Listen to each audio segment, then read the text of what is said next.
It's January 2017, and we're on the cuff of having a new president, Donald Trump, as our president, and we are looking at where we stand as black people. Right. And before you look at the future, you gotta look at the past, and also you gotta look at the present. So my question is, has racism died? Because we're talking about, I'm gonna leave the topic out there. We're talking about racism 2017, and in retrospect of racism 2016, 2015, 2014. Has it died now that we have hit January? We're still in January 2017. Has it died, Theo? No. Hell no. Hell to the no, it ain't died. Why you say that, yo? It'll never die, man. As long as it's black and white on this planet, it's always gonna be them odds. You know what I mean? Especially in America. Where it was a oppressor, and he oppressed so crucially and so dramatically, you know what I mean, without giving any recourse or any forgiveness, in the future, and just overlook it, like, you know what I'm saying, like nothing ever happened. You know what I'm saying? It's never gonna be like resolved, because it's still things that's done that's underhandedly. It just evolved. Racism evolved. It went from like physical, brutal, psychological torture to just like psychological to, I don't know, underhanded, kicking under the table racism. You know what I mean? And when I bring up racism, and I'm sure you and I can be in agreement to this, I know a lot of Indian, I know a lot of Caucasian, I know a lot of Asian, I know a lot of people that's different diversities as me, different cultures as me, and I just look at it like, when the issue gets brought up about race, it always turns into, oh, that's a black issue. You know what I'm saying? And one of the key things that black people that I know of, their issue is always, well, it's not a black issue, it's a race issue. And what I mean by race is all of our issue. Because for me, I feel like it's two sides to a coin. It's either you believe that it's racism that takes place, or you pretend that it don't happen. Yeah. And when you pretend that it don't happen, you know how it affects someone else differently than it does you. And I'm only speaking in the sense of a Caucasian person. If I'm a Caucasian guy standing next to an African American brother, I know that things will be completely different. You know what I mean? Yeah, and of course, and at the same time, as you being a Caucasian male, we live in two different worlds. Any Caucasian, as opposed to a black person, live in two different worlds. It's almost it's a classism thing. You know what I mean? It's almost like a silver spoon kid, a kid born with a silver spoon, was next to a kid that's like broke and homeless. They grew up homeless. You know what I'm saying? Mm-hmm. It's two different factors. Like, it's just two different dynamics that rich kid won't be able to understand. Some of the things that the poor kid grew up doing, or some of the things that he does, or his mentality, or, you know what I'm saying, how he operates. What's some of them? And vice versa. What's some of them things that you speak of? Some of them things, like, say for instance, I'm gonna go back on the racism thing. So with a Caucasian male or Caucasian, it's like liberties that's given to them. When they go certain places, they don't get looked at. Certain, they don't get. It's like a pass. Like, you're accepted, as opposed to a black person when they walk into a certain place where they look a certain way with dreads. You got dreads. You know what I'm saying? You wear hoodies in certain places you go to. I know that you experienced that. You know, people look at you funny, like you about to rob the place, or you threatening, or you know what I'm saying. That's one thing. Well, that, I guess I get looked at for different reasons too. I get looked at mainly because of my size. You know what I'm saying? That's number one. Number two, I get looked at because of my hair. You know what I'm saying? Number three, I get looked at because of my skin. Yeah. My tattoos. Yeah. You know what I mean? All those things Trying play to a figure it factor. out. You know what I mean? It play a factor in those images that people are feared of. You know what I mean? Are in fear of, that perpetuate the boogeyman Yeah. sense when it comes to black men. You know what I mean? Yeah.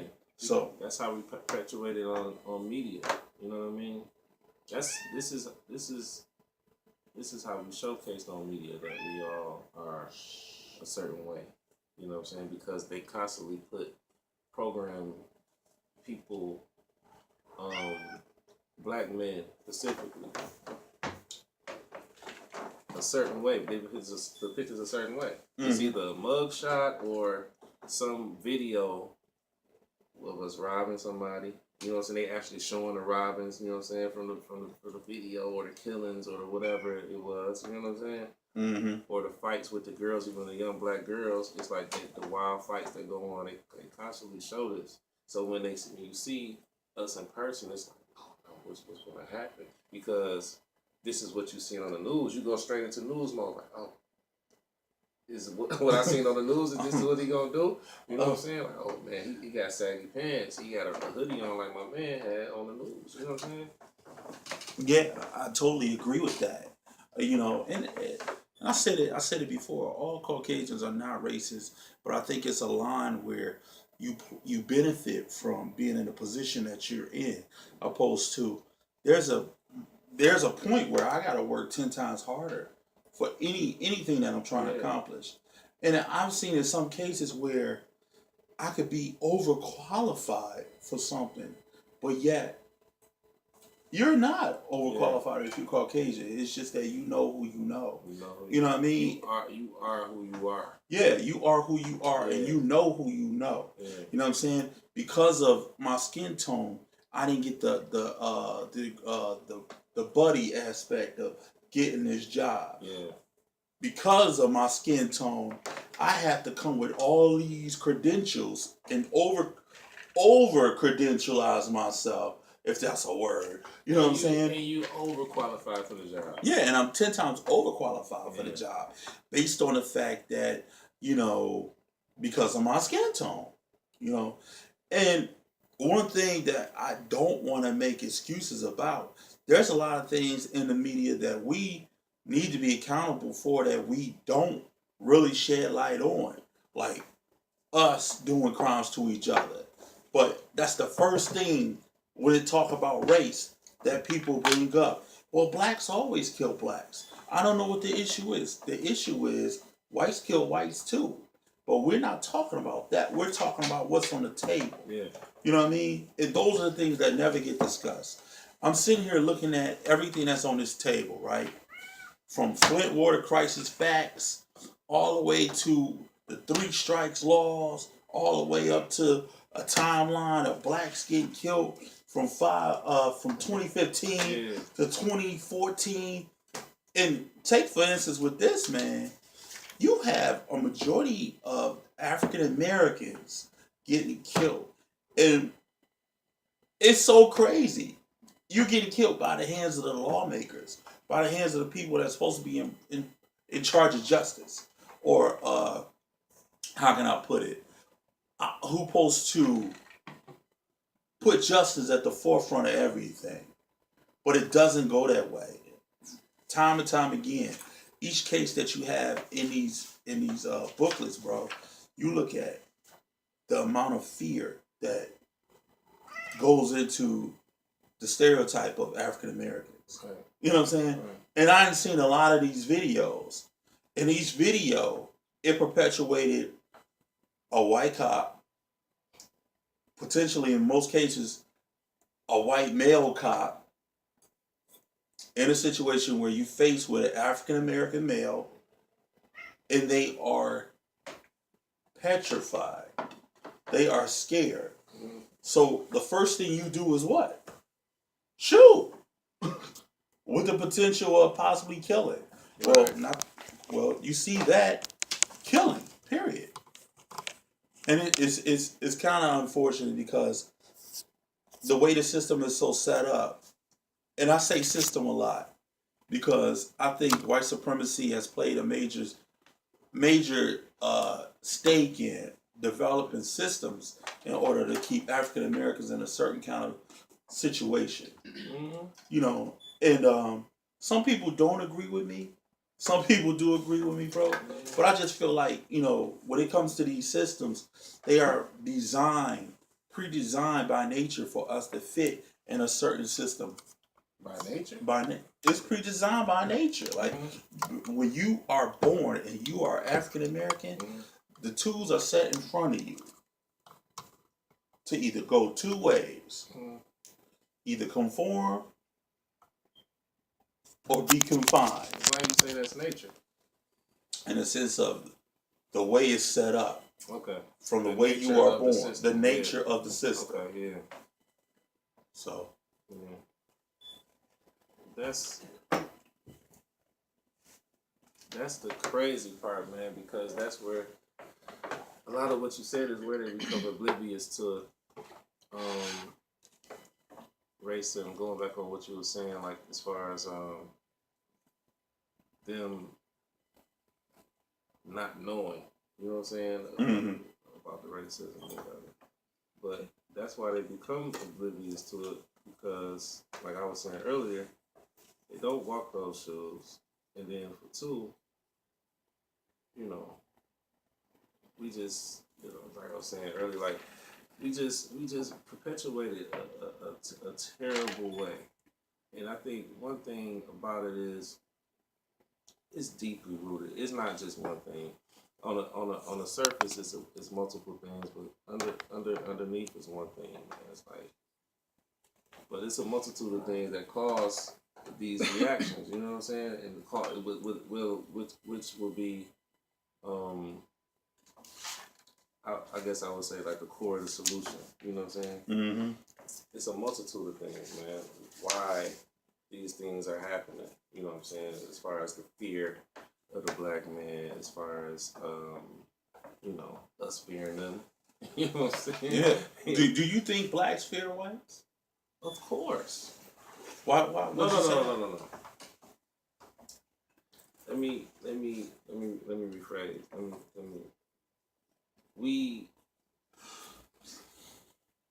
It's like a God complex, because they're in this system they created.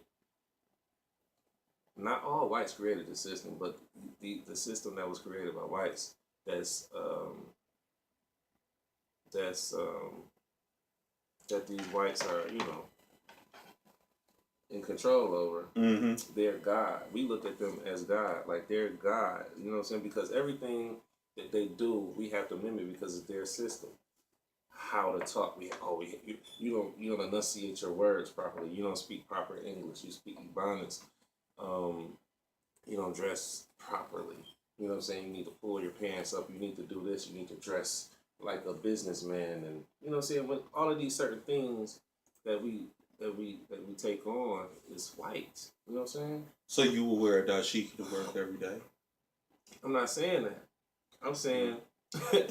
Kendrick Johnson says, "We as a people won't come together. We hate each other more than anyone else."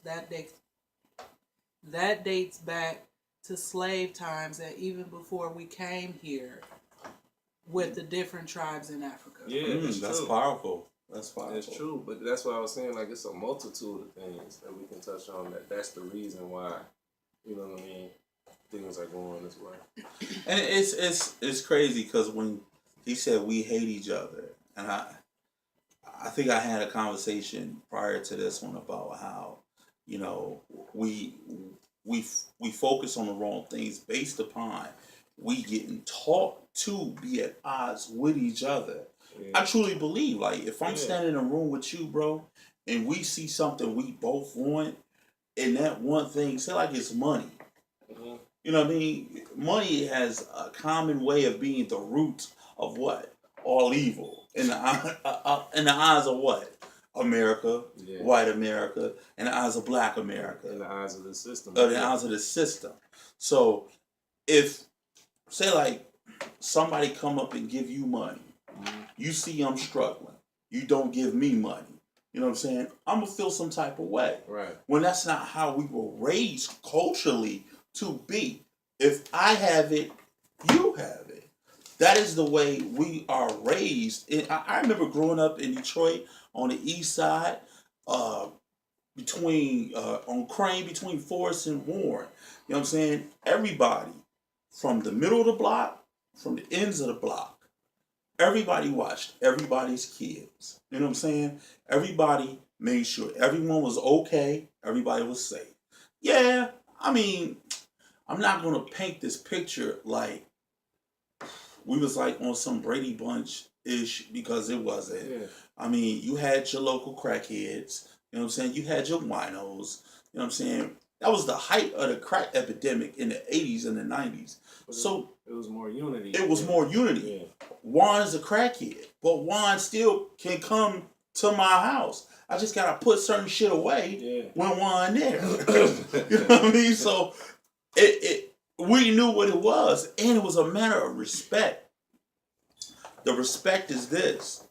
Yo, I know that John got 4 kids in the house, 4 little kids. I want this crack, but I ain't gonna rob him. Yeah. I may rob Rick around the corner because I don't like that nigga anyway, but I ain't gonna rob John because I know he gotta get his kids to work tomorrow. Mm-hmm. You know what I mean? He gotta get his kids to school and go to work tomorrow. But, bro, it just turns the way the media has done us, the way the system has done us. It put you and I at odds. Yeah. You know what I'm saying? So we had no choice. Not only you and I as men, you and I against what? The female. Right. And the female against us. Yeah. You know what I mean? So which is a huge problem. Huge, major problem, bro. Yeah, I have a question.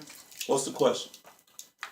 I'm from the suburbs, and I have dealt with the quote, "You want to be white boy," my whole life. Not by white people, but by blacks. And I always wondered, why is that? Or why that was. Well, I'm from the city, and unfortunately, I heard the same things growing up. And a lot of it had to be based upon the way I articulate my words, the way I act. I didn't act a certain kind of way. And that certain kind of way is I didn't fit the norm of what African Americans was fitting at that time. Mm-hmm. You know what I mean? So the problem is the differences. We weren't able to coexist with differences because you got taught that to act like a nigga, you gotta be a nigga. You know what I mean? To act like a black, you gotta be a black. If you act anything other than beside what we consider you to be a nigga, you acting like a white boy. And it's strange because at the same time, you know, most of the people that's telling you that are in the closet, you know what I'm saying, trying to be white. Like, you know what I'm saying? Like, they still, even if they don't act like a white boy, so quote unquote act like a white boy or sound like a white boy, whatever, they still within the system trying to climb up this ladder to live next to a white boy or do the same thing that this white boy is doing. You know what is the goal? The goal all the time is I'm gonna stack this bread so I can get out the ghetto. Get out the hood. Get out the hood. I'm gonna give me a crib out in Southgate. I'm gonna give me a crib out in Fraser or Canton. You know what I mean? I'm gonna live good. You know what I'm saying? You get out there and you realize you out of place because you got the shiny fucking car with 22 rims on. You know what I'm saying? You a nigga. You doing nigga shit trying to do white shit and it don't work. It don't work. And that answer his question, I think it's a love-hate relationship with black and white because they call him white boy when you want to be white because it stuck out. But at the same time, you know what I'm saying? It's like I hate you, but I love you at the same time. Like, you know what I'm saying? It's like a love hate. You hate white people because of what they did, but you love white people because this is all you know, and this is who you want to be like. This is who you want to mimic.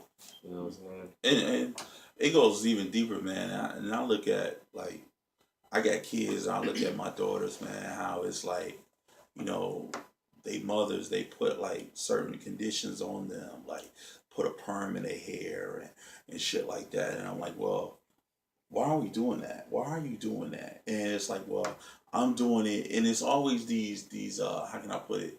Excuses. These stupid excuses. I'm doing it because it's too much to constantly do My hair is her too hair. thick.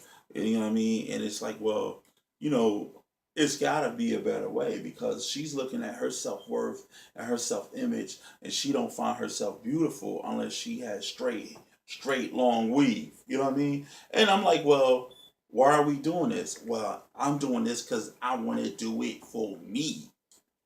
No, there's a subconscious tax under that. Man, I can't stand for people to be like I wear my beard like this on purpose. Like, you know what I mean? I want it nappy as hell because I've learned things about, I you don't think know. mine gonna grow no more. Right. Yeah, that's something else we can discuss at another time. I've learned things about who we are as black people and about hair and about, you know, skin melanin, and, you know, I've learned things, and with that understanding, you know, you become more confident. You know what I mean? And people walk up to me and people ask like, man, even people talk about themselves, man, my hair nappy as hell. Do something to this. You know what I'm saying? Mitchell, cut that nappy ass shit off your face. Like, you know what I'm saying? Like, what's going on with you? Like, and like, it's crazy when I hear even people talk about themselves or each other and dog each other about each other hair, or you black as shit. Like, you know what I'm saying? Like, you black is, you know what I'm saying? You black as hell. Look at black you. as Look Africa. Like I remember, and you know what? It's no different than me. When I was a kid, I would light somebody up. They talk shit about me, and it said like if you was dark, I was like any dark joke I can say. You know what I mean? And but as I got older and became a man, I started realizing like certain things, like take for instance like hair. Like why am I always cutting my hair off, or why am I always in a sense of uh, I'm teaching my kids to not value who they are. Like when you go on a job interview, it's unfortunate that we all have to play this part as African American men and women. We have to look a certain standard. The certain standard is based upon European standards. Yes. I have to look. I have to get A short crop. a short crop haircut. You know what I'm saying? I gotta have a butt face. Yeah. You know what I mean? I have a butt face, rapist face, no facial hair. That's what I was calling it, a butt face, rapist face. Yeah. You know what I mean? I gotta look like a mad weirdo instead of being who I am. Everything you do, if you read manuals of almost every job, it'll say you have to blank face who you are. Yeah. You know what I mean? In some places, they get culturally diverse and they allow you to have certain things like, yeah, you must have a mustache but no beard, or you have to watch what you wear as a female. So because you have a big ass booty, you have to always wear something to cover your big booty. You know what I mean? Bro, even in commercials, you ever notice that Serena Williams can't do a penny commercial? But they can, but you can have this little kid looking woman doing the playtex, or she dancing around in her panties. Like, how is this? This is crazy. I was watching one commercial, and what I'm really starting to see now is how they show such this cultural diversity. Um, it was a commercial we was watching, and this dude was looking at some chicken or something, and his mouth was all watered up, and then it panned to the white lady looking at the chicken too, and I'm like, damn, they really want that chicken. You know what I mean? Right. But it's like they doing stuff.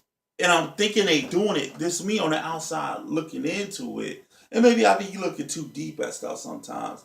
I'm like, oh, they really trying to make it seem like it's no issue here. Right. You know what I mean? White folks like chicken too. Matter of fact, here's another one that gets me. There's a Popeyes commercial out now with Jerry Rice and the Popeye lady. Mm-hmm. First of all, I think it's very disrespectful the way she sound on a Popeyes commercial. Woo child, woo wee. I just got this hot, spicy chicken. Woo child, woo wee. And you got sweet ass Jerry Rice on there. Yeah. You know what I mean? And I never suspected him to be suspect until they said, "Hey, you know what to do." Da da da. He goes, "And you know I got this sweet butter chicken. Oh, woo child. Oh, Woo-wee." I said,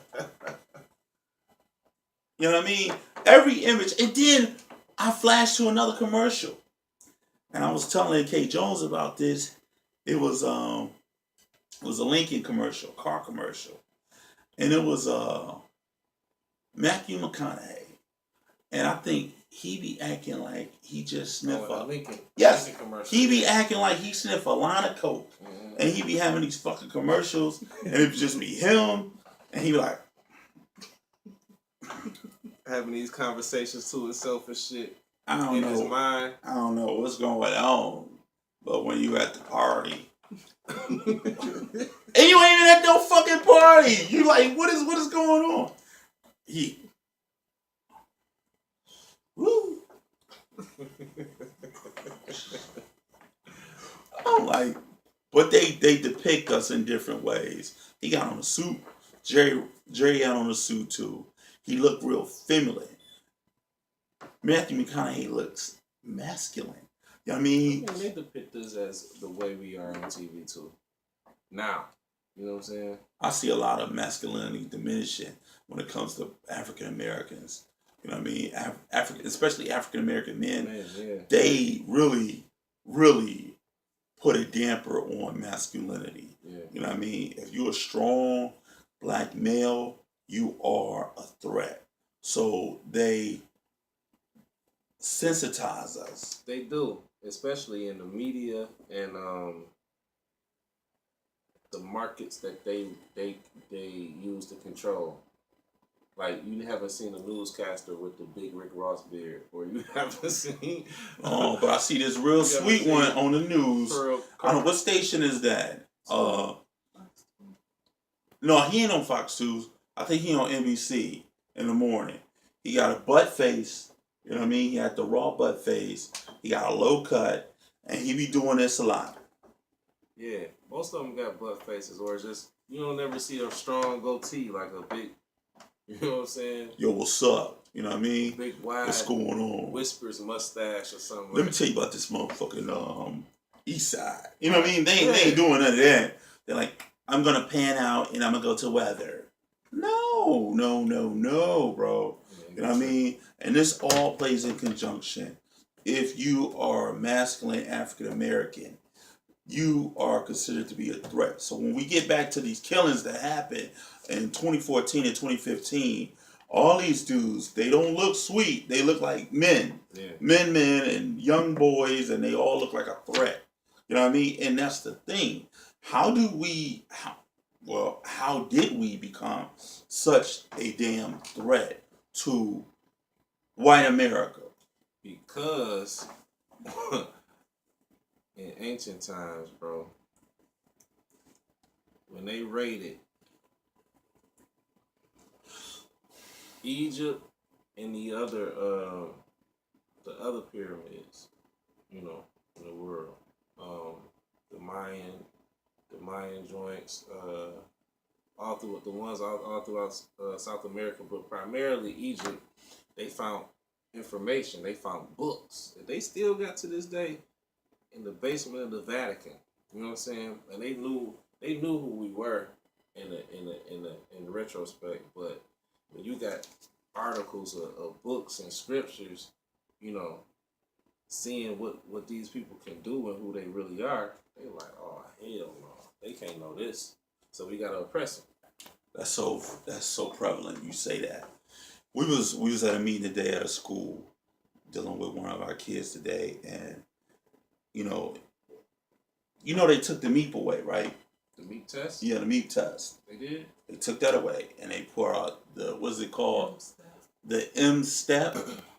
M step. Now, the M step test is designed for you to take in order, and you must get on a higher score to complete it. You have to complete this test in order to get your diploma. Cool. So I asked this question earlier, and they told me that. I was like, damn, they making these situations 10 times harder for these kids. And it goes back into, it's not just what you got to learn, it's what they teaching you. Like, and I'm sure it's the same way, bro. We probably still just get a paragraph about what's considered to be our history, or when Black History Month comes along, they only start talking about Frederick Douglass, Booker T. Washington, and name me another famous Sojourner Truth, Harriet Tubman, Martin Luther King. Yeah. They only talk about those ones in particular, or what's the guy name? W.E.B. Du Bois. They always go Washington there. Carver. It's a shame what they did to George Washington Carver. What they do? Man, they took his manhood. So what they did to George Washington Carver, why he had that high pitched voice, for one, he was messing with that soybean, which it alters your We talked DNA. about that, right? Yeah, we talked about that. It alters your DNA, and it has more. It produces more estrogen than it does testosterone. They used to give us soybean burgers when we was kids at school too. You remember that? Yeah. Yeah, I remember that. They told my mom, like, breast cancer patients, they can't have soy because of the estrogen levels in it. Wow. Yeah. So he was eating a lot of the soy, but at the same time, when that family brought him in, like, he was living with an adopted white family. You know what I mean? Mm-hmm. And man, they cut his joint off, bro. They castrated him. They castrated him because they had daughters or a daughter. I can't remember if it was daughters or a daughter, and they didn't want him. You know what I'm saying? To put his mandingo. Yeah.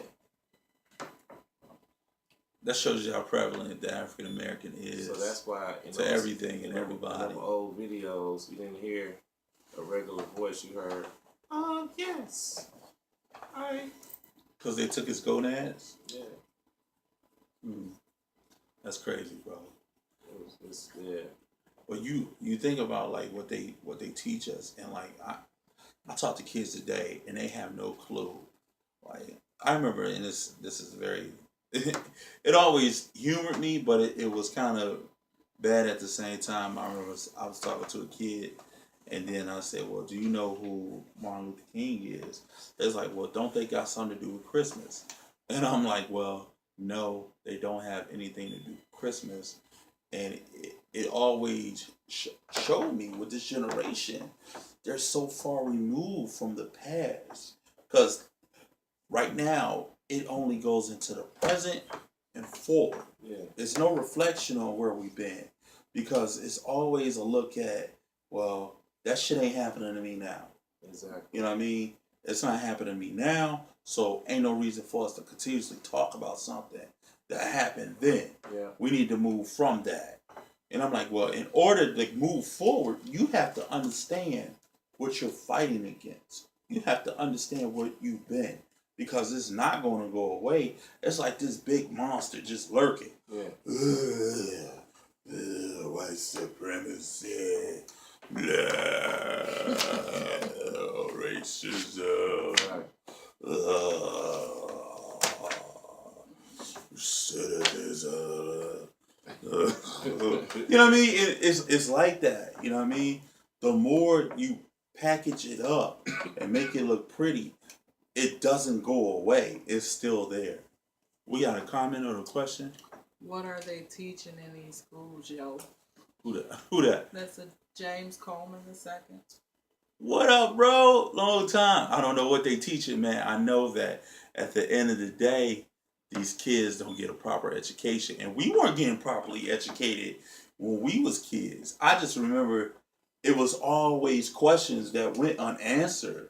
Like, yo, like, you mean to tell me, um, we lived in Africa, y'all brought us over here, we were slaves. I mean, but at the same time, And then it broke from that. I'm sorry to cut you off. Yeah. It broke from that to, uh, hey, he's our notable African Americans. Stuff that happened in the 60s and 70s. Right. What the fuck happened between that time? Man, listen. Whenever you got somebody who's a threat or an enemy, you can't expect them to teach your kids nothing. You know what I'm saying? You can't expect them to feed you. You can't expect them to teach your kids or teach you. And you can't expect them to provide for you. Who provide for themselves? A person who will go out and get it. I was listening. They do. They provide do. For themselves. Other cultures provide for themselves. They teach their kids. I mean, they fall into the system of today's world because you got to make money. You know what I'm saying? You got to get out of the job world, job force, or whatever. You go to college, get a degree, whatever. But the core values are taught at home first. You know what I mean? Religion, culture, whatever. You know what I'm saying? That's taught at home first. We didn't have that. I mean, we did what we could. We was removed from what we had. But nobody's supposed to teach your kids but you. You know what I'm saying? Your people, your village. They don't know. You know what I'm saying? They don't know how to teach. They don't know how to feed your kids. That's why we messed up today. Like, you know what I'm saying? You don't know how to feed or teach your kids. And that goes back into when we start relying on systems. You know what I'm saying? Whether it was the education system, whether it was the welfare system, whether it's the social service system, we started relying on these systems, and what it backfired in our face. You know what I mean? It gave the kids a voice in order to say, I don't want to be with my parent no more because my mama keeps yelling at me and making me feel uncomfortable. Oh, your feelings are important. Yeah. Tell me what your dad do. My daddy is never at home. Oh, tell me what your mommy do. My mommy worked 3 jobs. So who's providing for you? Who's at home with you? My mom comes home at 7 at night. We coming to get this kid because that's a sign of neglect. Right. Black woman. So you got to get your kid. Your kid gets in the system. Then nothing can be completely wrong with your kid. Your kid get in the system where they've seen all these other people act a certain kind of way, so they start exhibiting these other behaviors. Yeah. You know, and I'm not saying every situation is like that, bro. But I know a lot of them that are like that. Your kid wasn't acting like this until they came in this situation. What'd you see? Man, it's crazy, man, because I look at stuff like in the past how they tried to scare us into not doing for ourselves and not holding our own, like the what was the Oklahoma thing back in the day with the Black Wall Street. They bombed. Oh, okay, yeah. They bombed. We had our own Tulsa, Oklahoma. Oklahoma, yeah. So it was like a. Actually, nobody talks about that was the first act of terrorism that took place on American soil when they bombed Tulsa, Oklahoma. But they never talk about that. They try to bring light to the what's that? Always remember World Trade Center. Yeah. You know what I mean? They always try to do that. Always remember what Al Qaeda did or what they did. And then another one. No one ever talk about the Moor people. You heard of the Moor people in Philadelphia? Not the Moor, the Move people. The Move people in Philadelphia.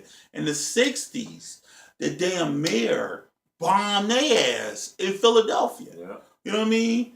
The Move people, if you didn't know, it was like a Back to Africa group, and they did everything, and they was getting complaints from their neighbors talking about they wasn't feeding the kids right. They weren't doing none of this. They was and they was malnourished and they was just funky. They had the whole block stinking because they was doing back to Africa stuff, but it was in the middle of a urban neighborhood. They got to a point where they built a damn bunker in the neighborhood. Out of a housing project. Yeah, and I've been on the blocks on Osage where they bombed that joint, and it's like, yo, they actually did that in a city, in a community. Yeah. They bombed a community. That's crazy. Multiple times. Multiple occasions. You know what I mean? And they justified it through justice. Yeah. So all this stuff that you see on this table has been popping off, bro. You know what I'm saying? And this is just another step in history. And it's one paper I had in here where they start talking about how, a lot of people saying that, a lot of black people were getting killed by white, but a lot of white people got killed too. Come the fuck on. Like, for every situation that is faced that deals with racism, they counter it and downplay it. You know what I mean? Downplay it. And it's unfair. When will African Americans get their just due? And if somebody says we had Obama, fuck you. It's not for them to give us anything, bro. I was looking at something about Shaolin Temple. Shaolin Temple is this old temple, man. It's been there for like, I want to say 1,000 years. Shout at 1,000 something plus years. That place has got raided, pillaged. They burned it down a few times. They rebuilt Shaolin Temple over 100 times. It's Shaolin Temple. Shaolin Temple still stands to this day. It's not because of Wu-Tang? Right. But no, it's a monk monastery. It's like it's like a teacher, like a kung fu school. But they rebuilt over 100 times, bro. You know what I'm saying? They just like every time they get burnt down or raided or whatever, they come together and just like roll their sleeves up and rebuild, man. Even if it takes them, 20, 30 years, they still rebuild, bro. It's crazy. And that's the attitude that we have to have, man. We got to create our own and just constantly rebuild. Bro, I thought about who we are and what we are. If you think about it, right, say like this world is like a house, right? You have things in a house that you can get rid of and things you can't get rid of. A lot of places I know, a lot of urban environments have roaches. And I'm going to say this. And black people, to me, are like the modern day roach. And what I mean by that is you may do everything equivocal to try to step on it, get rid of it, but we will not go away. We don't die, we multiply. Exactly. But the problem we have as human beings is we do not work together without some monetary reasoning behind it. You know what I mean? Well, I can't help you, bro, unless you do X, Y, and Z. You know what I mean? Well, what I'm gonna do that for you for? What you did for me? How much you paying? You know what I mean? It always boils down to there's a price range on the limit of help I can give and how much help I'm going to give someone. You know what I mean? But I don't necessarily see that if we, in other cultures. And I'm not saying we should based on what we do for other cultures, but we need to start flunking from somewhere. Yeah. We got to start somewhere. It's 2017, and I have yet to see any type of solutions that's positive. I mean, it's a lot of programs in the D. It's a lot of organizations in the D, but they're not together. You know what I mean? They fighting each other for the same shit. Bro. And it's horrible, bro. Programs and all that, they don't do nothing. Like, you know what I'm saying? Yeah. If you ain't rolling your sleeves up and going out here and cleaning up your communities and buying houses and putting people in them and putting money together and buying buildings and buying schools. You're not doing nothing. Do you believe in cash mobbing? What the hell is that? Cash mob is you find a black business and you just mob it and you just call all your homies. Yo, let's go. Let's go cash mob this place. I do believe in that. I kind of do it now to a certain degree. I do believe in that. I believe in that. I believe in sharing resources as far as if I knew you was looking for a plumber, I'm gonna send a couple people at you. You know what I'm saying? And they're gonna be black. You know what I'm saying? It's so I sent you to the Mexican homie, but you know what I'm saying? He hunted. He hunted. Shout out to Jay. He light skinned nigga. Shout out to Jay. Good job on the shirts. We're gonna get some more shirts by the way too.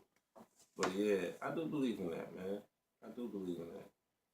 It's a dope idea. But since I'm plugging, let me officially plug him. What's the name of his shop? It's called The Shop. Yeah. The Shop is in Southwest Detroit. He the truth, Mexican town. You can go get a empanada and get a shirt. Broadcast 111. Thanks, Jason, for putting me D. Good job. We'll be doing business in the future. And where we at on time? 46. So we're gonna wrap it up from here. It's been a long day and it's been a long thought in relation to racism going into 2017. What we are going to be a part of, ladies and gentlemen, is complete, utterly chaos with this presidency. I just saw the other day with this gentleman. He told a reporter in so many words, shut the hell up. Whatever you talking about.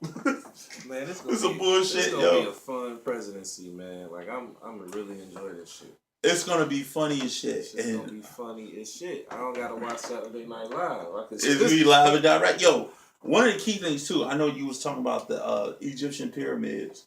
We was looking at excerpts of Ben Carson, and he said, yo, I do remember, what he say? I believe that they stored grain.